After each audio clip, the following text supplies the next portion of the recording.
پوری دنیا کو چھوڑ کر پاکستان کو ریڈ لسٹ پر برقرار رکھا گیا۔ برطانیہ کی جانب سے بتائی گئی ریڈ لسٹ وجوہات غیر تسلی بخش ہیں۔ وفاقی وزراء نے کابینہ اجلاس میں تحفظات کا اظہار کر دیا۔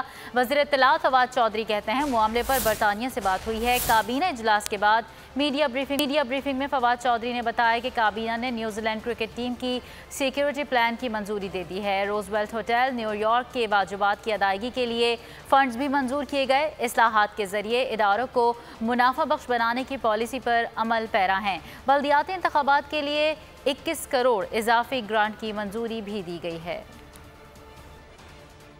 جو ریڈ لسٹ کے اوپر کل بڑی تفصیلی ڈاکٹر فیصل کی بات ہوئی ہے برطانیہ کے چیف میڈیکل سائنٹسٹ سے، اور کافی حد تک ہم نے جو ڈیٹا سے متعلق ان کی ایشوز تھے ان کو ریموو کر دیا گیا ہے، اور انشاءاللہ تعالی ہمیں امید ہے کہ اب برطانوی حکومت اپنی پالیسی کا جائزہ لے گی اور اس ایجنڈے کو اگلے ایجنڈے تک جو ہے وہ ہم لا رہے ہیں۔ جو فورن فلمیں ہیں ان کو ہم پاکستان میں الاؤ کر رہے ہیں۔ ہمارے پاس 70 کی دہائی میں تقریباً ہمارے پاس 780 سینماز تھے، جو اب 78 سینما رہ گئے ہیں۔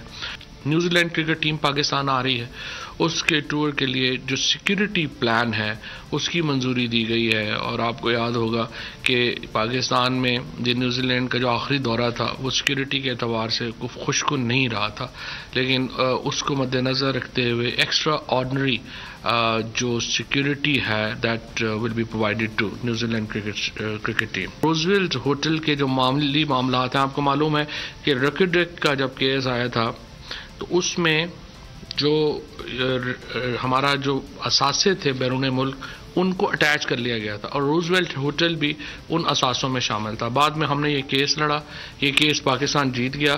اس کی لائبلٹیز جو ہیں ان کو پے کرنے کے لیے جو ہیں وہ پیسے چاہیے تھے، اور اس کے لیے جو ہے وہ یہ پیسے جو ہیں وہ دیے گئے ہیں۔